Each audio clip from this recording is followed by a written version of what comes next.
Definitely some of the most iconic missions in Modern Warfare 2, the invasion of Washington DC is really the highlight of this game's campaign, or at least in my personal opinion it is, because I'm an American, so it just really hits different. So I'm gonna break down this invasion and talk about the key players and go over a quick summary about what led up to World War III and this invasion, so let's get into it. Now for those that don't know or just forgot, World War III in Modern Warfare 2 started after the mission No Russian took place, where an American CIA agent, or Joseph Allen, was deep undercover under General Shepard's command in Makarov's inner circle when Makarov committed a terror attack on a Russian airport. Then after the terror attack was concluded, Makarov shot and killed Joseph Allen, leaving his body behind for Russian authorities to find, knowing World War III would start because of this. Also, General Shepard leaked Joseph Allen's real identity to Makarov in hopes that something exactly like this would happen. So then World War III starts essentially because of General Shepard and Makarov. In response to the apparent US-supported terror attack on Zakhaev International Airport, the Russian government had declared war on the US. Seeking revenge for the deaths of hundreds of civilians, using a duplicate of the ACS module that Task Force 141 had recovered earlier in Kazakhstan, the Russian military confuses the early warning systems of NORAD with a massive phantom aerial attack over the west coast of the United States. This allows the real Russian strike force to sneak in on the east coast undetected. This is how they land in Northern Virginia completely unchallenged. And the Rangers are the ones that respond in the mission Wolverines.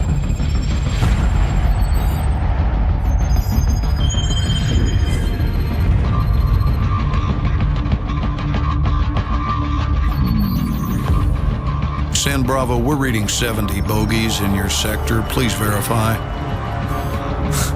Very funny, Station. That's a big negative, over. Yeah, might be a glitch in one of the ACS modules. San Bravo, be advised, running diagnostics to scan for malfunction.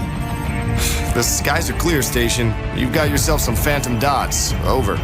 Zulu X-Ray 6, signs in your sector of some 100 bogeys. Please advise. Negatory, Station. Scope is clear. I don't know what to tell you.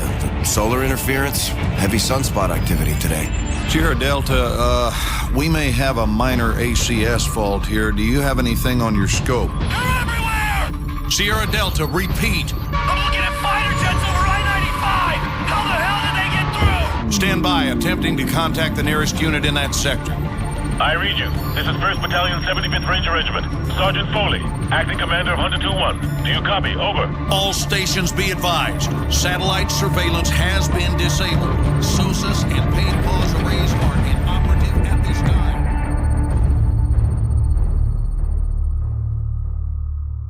Where they fight through the first landing invading Russian forces and make their way to Nate's restaurant, then eventually securing a HVI before retreating after backup arrives. Then in the mission Exodus, they destroy the anti-aircraft batteries with airstrikes. With their first objective complete, the Rangers press on to their secondary objective to secure a HVI for General Shepard. Now that I've gone over a quick little summary of everything, now we could talk about the invasion of DC and really break this down. Then in the mission Of Their Own Accord, while fighting a losing battle against the Russian soldiers, the Rangers are recuperating in a evacuation center underneath the Washington Monument. We see many things during this. We see either dead or wounded Rangers, along with artillery strikes that are shaking the ground above us, and even hear panicking Rangers as well. Not to mention, the whole atmosphere just feels like we've already lost. And that makes a lot of sense, seeing how we already lost the capital of the US being Washington DC. This also parallels really well because the No Russian mission, or the mission that started World War III in this invasion in the first place, took place in Moscow, which is the capital of Russia. And when we step outside, we literally see this with the destruction of tanks and buildings, the trenches, more dead and wounded Rangers, and what looks like unlimited Russian fire coming from all directions. There's also the fact that all these Washington DC missions, they are all super dark or pretty dark and just downright gritty, which only adds to the atmosphere that the game is trying to set. And just to really nail this shit down, I'm gonna let you hear this with no cuts or no edits, completely raw audio, and it just really captures the atmosphere of this mission perfectly. And again, this parallels really fucking well back to the No Russian mission, because the way Joseph Allen or Makarov was killing civilians and how it started World War III, that is exactly what is taking place in this audio.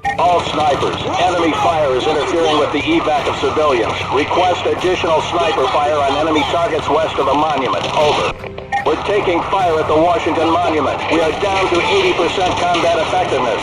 Request immediate sniper fire on targets west of the monument. Over. This is the Washington Monument evac site. Be advised we are taking heavy fire from enemy armor and aircraft. We are down to 80% combat effectiveness. All call signs, be advised. Enemies to the west are attempting a force and detail assault on the Washington Monument evac site.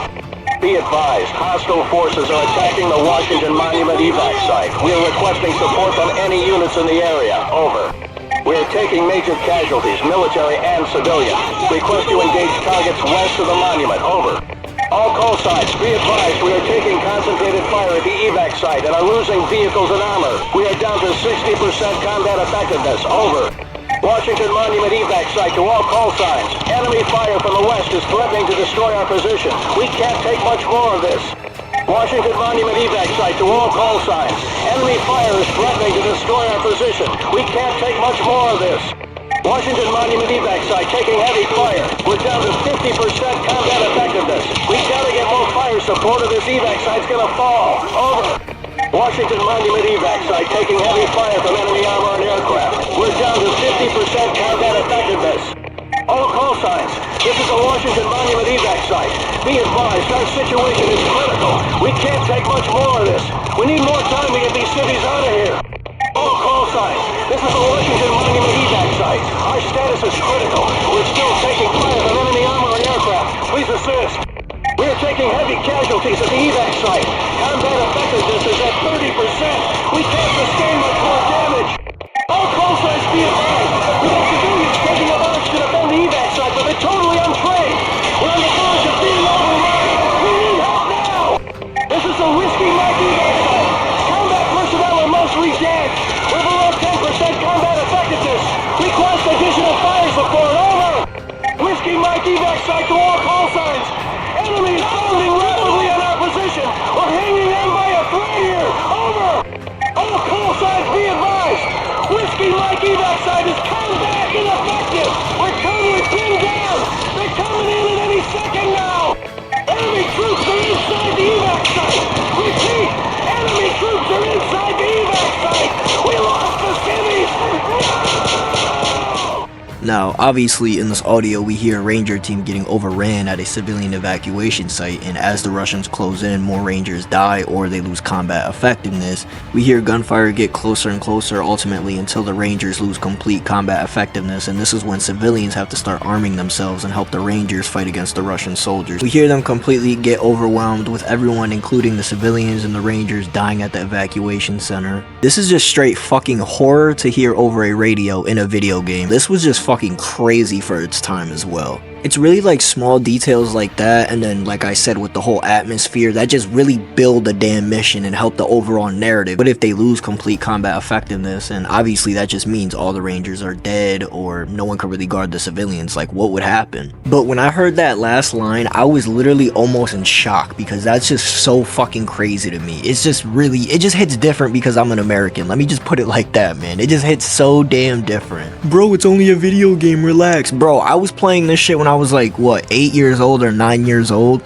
This did not feel like no damn video game, okay? This did not feel like a video game. I was mad young playing this. You also have to realize it's a lot more damn easier to immerse little kids in video games, just because they just don't know as much than it is like full-grown adults. Like, little kids really get immersed into these type of games. And I just think these Washington DC missions are a perfect example of how to immerse not even just little kids, just everyone into a video game. And even at the end of their own accord, we're gonna go back to the atmosphere and the hopelessness of it all, because we're surrounded, Dunn gets shot, Private Wade gets shot and killed, and we're even running low on ammo. It just looks real hopeless. This is when Captain Price from across the world captures a Russian submarine and launches a nuke over Washington DC, using it as an EMP to basically just destroy or stun all Russian equipment, which would be helicopters and vehicles, and would throw everything in the dark and basically level the playing field for the Rangers. And basically that's what happens. The Rangers are able to escape the crash site in complete darkness, with all the helicopters falling from the sky, and then eventually link up with Private Vaughn, then regroup with Colonel Marshall's forces to retake Whiskey Hotel at the bunker. I just want to point out how funny of a character Corporal Dunn really is. Like, I'll just let you see it for yourself, man.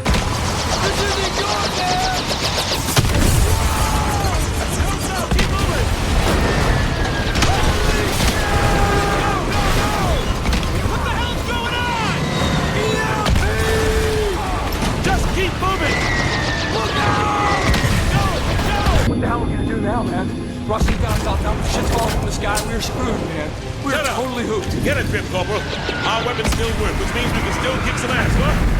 And I also noticed that during this assault, we are drastically outnumbered. It's probably like 1,000 to 1 during this assault, but obviously we have Ramirez, so we're okay. Because everyone knows Ramirez is the best mute character in all of Call of Duty, and I'm ready to stand my ground on that too. I'm really ready to stand my ground on that. Roach is a close second though. And again, I know you guys are probably sick of me saying this, the atmosphere in this mission is crazy. Like, look at this level design and layout. It is crazy, man. Could you imagine playing this with brightness kind of lowered? Like, this would feel like a real battlefield. Now let's talk about Colonel Marshall's objective, because it is to take Whiskey Hotel, but as Foley and his team make their way to Whiskey Hotel, they realize the Hammer Down protocol has been initiated, which basically means Washington DC is about to look like that COD 4 mission where the nuke went off, but only there's no nukes this time, and it's about to be a lot of aircraft dropping bombs, completely flattening the place. And Foley and his squad fight in brutal close quarters combat. I mean brutal. This shit looks crazy to actually fight in real life, but they get the job done and they get to the rooftop as the fighter jets are flying, and they give them the signal Whiskey Hotel has been retaken by the Rangers, and saving Washington DC from being